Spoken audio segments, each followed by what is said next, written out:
నమస్తే, welcome to Suman TV. నేను విష్ణు. ప్రస్తుతంతో పాటు మార్కెట్ అనలిస్ట్ రేవంత్ చలమల ఉన్నారు. వారితో మాట్లాడదాం. నమస్తే రేవంత్. నమస్తే అండి.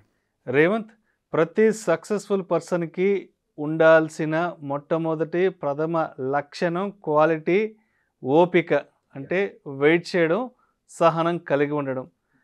మార్కెట్ల విషయానికి వస్తే ఒక ఇన్వెస్టర్ కానీ ఒక ట్రేడర్ కానీ అంటే ఒక ఇన్వెస్టర్కి ఒక ట్రేడర్కి ఉండాల్సిన మొట్టమొదటి లక్షణం కూడా వెయిట్ చేయడం. అంటే ఒక మంచి రైట్ టైం కోసం వెయిట్ చేయడం. సో ఈ ఆర్ట్ ఆఫ్ వెయిటింగ్ అనే దానికి అండ్ రేవంత్ ఎలాంటి ఎక్స్ప్లెనేషన్ ఇస్తారు? తాకట్టులో ఉన్న బంగారాన్ని విడిపించి ఆ రోజు ఆన్లైన్ రేటుకే మేము కొంటాం. Sharma gold company. సార్, ఇప్పుడు నాకు ఎప్పుడైనా కానీ నా చుట్టూ ఉన్న వాళ్ళకి ఒకటే మాట చెప్తాను. 99% ఆఫ్ ద ప్రాబ్లమ్స్ టైం ఇస్తే సాల్వ్ అయిపోతాయి. ప్రతి దాంట్లో మనం ఇంటర్ఫియర్ అవ్వాల్సిన అవసరం లేదు.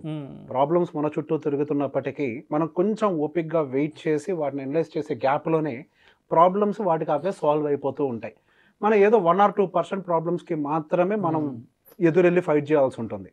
సో బేసిక్గా మనం ప్రతి ఒక్క దానికి రియాక్ట్ అవ్వటం కనుక అలవాటు చేసుకున్నా లేదా రియాక్ట్ అయినా కానీ అందులో మనకి 99 సాల్వ్ అవ్వాల్సింది అట్లీస్ట్ 50 మన చుట్టూ చుట్టుకుంటాయి. సో బేసిక్గా ప్రతి దానికి కూడా కొంత సమయం అనేది ఇవ్వాలి. సో పర్టికులర్గా అది ఏ సక్సెస్ఫుల్ పర్సన్ అయినా కానివ్వండి, లేకపోతే ట్రేడర్ సో కాల్డ్. సో నేను ట్రేడర్ని కాబట్టి నా పాయింట్ ఆఫ్ వ్యూలో ఎక్కువగా షేర్ చేసే ప్రయత్నం చేస్తాను. సో ట్రేడర్ అయినా ఇన్వెస్టర్ అయినా కానీ స్టాక్ మార్కెట్లో this ability of waiting is the first quality. అసలు ఈ వెయిటింగ్ అనే ఒక క్వాలిటీ కనుక లేకపోతే you can't be an investor and you can't be a trader. So basic గా మనకి అన్నం తింటాం, రైట్? మనం ఒక ముద్ద లోపలికి వెళ్ళాలి అని అంటే ముందు ఒక విత్తనం నాటాలి, అది మొలకెత్తాలి, దాన్ని తీసి మళ్ళీ నాటాలి, దాని నుంచి వడ్లు రావాలి, మిల్లుకి వెళ్ళాలి, బియ్యం అవ్వాలి, మన దగ్గరికి రావాలి. సో బేసిక్గా మన విత్తనం నాటి మనకి దాన్ని వడ్లుకి చేయటానికి కొంత పీరియడ్ ఉంది. మనం దానికి కొంత ఓపిక పట్టాలి. నేను ఇట్లా నాటాను అట్లా రావాలి అని అంటే అది కుదరదు. ఇప్పుడు సేమ్ మన దగ్గర ఇన్వెస్టర్స్ పరిస్థితి కూడా అంతే అయిపోయింది. ఇవాళ డబ్బులు పెట్టా రేపు వచ్చేయాలి అని అంటే అది రాదు. ప్రతి దానికి ఒక ఇంక్యుబేషన్ పీరియడ్ అనేది ఉంటుంది. మనం ఏ టైంలో పెట్టాలి? ఇప్పుడు మీరు ఆ విత్తనాన్ని ఎప్పుడు పడితే అప్పుడు పెడితే అది మొలకెత్తుతుందా? దానికి ఒక సీజన్ ఉంటుంది, దానికి ఒక అనుకూలమైన వాతావరణం ఉండాలి. ఫస్ట్ ఆ విత్తనాన్ని, ఆ మొక్కను నాటాలి అంటే దాని చుట్టూ కొన్ని అనుకూల పరిస్థితులు ఉంటేనే. Yes exactly. అనుకూల పరిస్థితులు ఉన్నప్పుడే మనం ఎంటర్ అవుతాం అంటే విత్తనం నాటడానికి. అంటే మాన్సూన్స్ వచ్చినప్పుడు దానికి రైట్ టైం అది.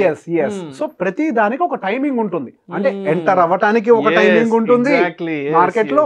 అలానే క్రాప్ కట్ చేస్తాం కదా, అంటే ఎగ్జిట్ అవ్వటానికి కూడా ఒక టైమింగ్ అంటూ ఉంటుంది. సో ప్రతి దానికి మనం ముందుగానే రియాక్ట్ అయితే మనకు వర్కౌట్ కాదు. ఇప్పుడు మనం అది మొలకెత్తింది కదా, ఇప్పుడు దాన్నే కోసుకొని వండుకొని తింటామంటే కుదురుతుందా? లేదు. కొంతమంది ఏం చేస్తారు, నేను ఇవాళ రూపాయి పెట్టా రేపు 2 రూపాయలు అయిపోయింది చాలే అని చెప్పి కొంతమంది వాళ్ళ ప్రాఫిట్ ని కట్ చేస్తారు. ఇప్పుడు అలానే కట్ చేసేస్తే అసలు మీరు యాక్చువల్గా తీసుకోవాల్సిన ప్రొడక్ట్ ఏంటనంటే అది వడ్లై బియ్యమై మీకు అప్పుడు అది మీ దాకా రావాల్సిన దాన్ని మీరు మొలకెత్తగానే కట్ చేస్తాను అని అంటే దాని నుంచి రావాల్సిన ఫుల్ రిజల్ట్ ని మీరు తీసుకోలేని వాళ్ళు. ఎండ్ ఆఫ్ ది డే ఆ రిజల్ట్ అనేది మన ఆకలి తీర్చేదిగా ఉండదు. ఎగ్జాక్ట్లీ. మామూలుగా ఉండాలి, బట్ ఇలా చేస్తే ఉండదు. ఇప్పుడు దానికి ఎగ్జాంపుల్ మనకి రాకేష్ జుంజున్వాలా గారు ఎప్పుడో టైటాన్ స్టాక్ ని తీసుకున్నారు. సమ్వేర్ అరౌండ్ 40 రూపాయల దగ్గర తీసుకున్నారు. అది దాదాపు ఇప్పుడు 2500 రూపాయలు సుమారుగా ఎక్కడ పైపెచ్చో ఉంది. 40 రూపాయల దగ్గర తీసుకున్న ఆయన 80 రూపాయలు అయిపోయింది, డబల్ అయిపోయింది. ఇంతకు మించిన రిటర్న్స్ నాకేమొస్తాయి అని చెప్పి ఆ రోజు కనుక కట్ చేసి ఉండుంటే రాకేష్ జుంజున్వాలా గారు ఈ రోజు సో కాల్డ్ బిగ్ బుల్ గా అయితే మన మార్కెట్లో ఉండుండే వాళ్ళు కాదు. ఈ రోజుకి కూడా ఆయన్ని one of the richest person and the successful investor ని చేసింది ఏంటి అని అంటే ఆ టైటాన్ స్టాకే. సో అది ఇంకా కంప్లీట్ గా వడ్లు అయ్యి బియ్యం స్టేజ్ కూడా రాలేదు. అంటే ఇట్ స్టిల్ గ్రోయింగ్. దానికి ఇంకా కెపాసిటీ, దానికి ఆ పొటెన్షియల్ ఉంది. సో బేసిక్ గా మనం దానికి ఆ టైం ఇవ్వాలి, ఆ వెయిటింగ్ అనేది ఇవ్వాలి. మనం దానికి అంత టైం ఆర్ వెయిట్ కనుక కండిషన్స్ ఇవ్వకపోతే ఇందాక మీరు అన్నట్టు యాక్చువల్గా దాని ఫైనల్ అవుట్పుట్ని మనం అందుకునేటువంటి సిచ్యువేషన్లో మనం ఉండం. మన ఎంట్రీ విషయంలో రైట్ టైంలో ఎంటర్ అవ్వాలి, దానికోసం వెయిట్ చేయాలి సిచ్యువేషన్ క్రియేట్ అయ్యేదాకా. ఎగ్జిట్ అయ్యేటప్పుడు కూడా దానికి ఫైనల్ అవుట్పుట్ వచ్చేంత వరకు వెయిట్ చేయాలి. సో బేసిక్గా దీన్ని నా స్టాక్ మార్కెట్ భాషలో, ఒక ట్రేడర్ భాషలో అనువదించి చెప్పేటప్పుడు ఎంట్రీ కండిషన్స్ మీకు మీట్ అయ్యేంత వరకు 80% ఎంటర్ కాకండి. అండ్ నెక్స్ట్ మీ స్టాప్ లాస్ కండిషన్ ట్రిగ్గర్ అయ్యేదాకా మీరు ఎమోషన్స్ తోటి వాటిని మధ్యలో కట్ చేయకండి. అండ్ నెక్స్ట్ మీ టార్గెట్ కనుక ఇంటూ 3 అని ఒక టార్గెట్ ఉంది అని అంటే ఆ టార్గెట్ని టచ్ చేసేంత వరకు అది అక్కడికి వెళ్ళి సిగ్నల్ ఇచ్చేంత వరకు ఎట్టి పరిస్థితుల్లో దాన్ని ముట్టుకోకండి. దీనికి సంబంధించి one of the successful option buyer నాకు ఒక మాట చెప్పారు. ఆయన చాలా మంచి ఆప్షన్ బయర్. ఆయనకి టార్గెట్ అంటే ఆయన రిస్క్ రివార్డ్ రేషియో 3:1 అని ఉంటుంది అనమాట. అంటే 1 లాస్ 3 ఈజ్ హిస్ ప్రాఫిట్. నాకున్నటువంటి పొజిషను 2.5 వరకు వెళ్ళినా కానీ నేను పొజిషన్ అక్కడ ప్రాఫిట్ బుక్ చేయను. అది రివర్స్ అయ్యి కిందకు వచ్చి -1% హిట్ అయినా నేను ఫీల్ కాను. మళ్ళీ ఎప్పుడైనా కానీ నేను ఏదైతే కండిషన్ అనుకున్నానో ఆ కండిషన్ మీట్ అయ్యేంత వరకు పొర్రపాటున కూడా నేను నా పొజిషన్స్ని టచ్ చెయ్యను అని అంటారు ఆయన. సో బేసిక్గా he will wait until it touches the condition. ఇప్పుడు మీకు వరద వస్తుందేమో అన్న భయం ముందుందనుకోండి, వరద రాకముందే మొత్తం క్రాప్ అంతా మీరే నాశనం చేసుకుంటారా? వరద వచ్చినప్పుడు దాని డ్యామేజ్ కంట్రోల్ ఎట్లా చేయాలో చూస్తారు, రైట్? అక్కడ కూడా వెయిట్ చేస్తారు. వరద వచ్చేస్తుందేమో అన్న భయంతో మీరు ముందే మీ పంటను మీరు నాశనం చేస్తే అది వస్తుందో రాదో తెలియదు. వచ్చినప్పటికీ కూడా మీ పంట జోలికి వస్తుందో రాదో తెలియదు. మీ పంట జోలికి వచ్చినప్పటికీ అది ఎంతవరకు డ్యామేజ్ని క్రియేట్ చేస్తుందో మీకు తెలియదు.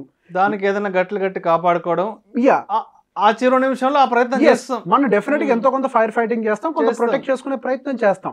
అంతేకాని ఏదో జరుగుద్దనే మీ ఊహలతోటి, ఇక్కడ ఎమోషన్స్ అగైన్, మీ ఊహలతోటి, మీ భయాలతోటి, మీ యాంగ్జైటీలతోటి మీకున్నటువంటి ఆపర్చునిటీస్ని, సిచ్యువేషన్స్ని, పొజిషన్స్ని పాడు చేసుకోవద్దు.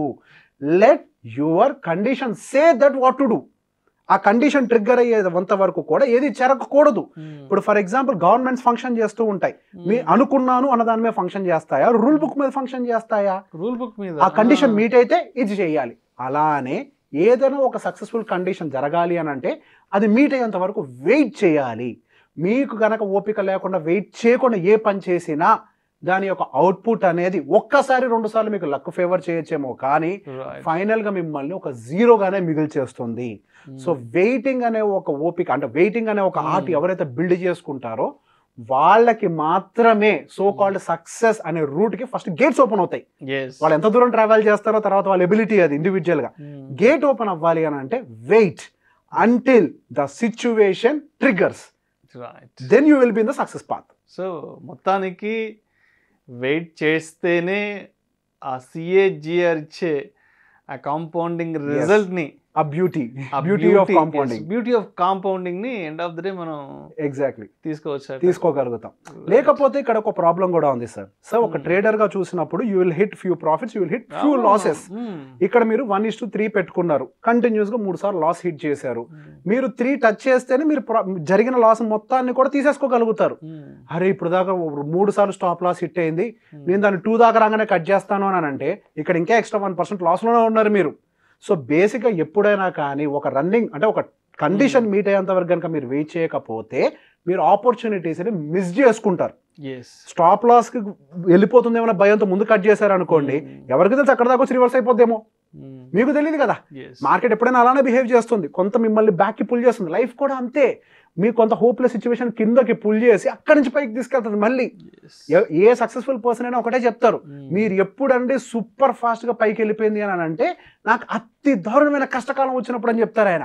అప్పుడు రియాక్ట్ అవుతారు.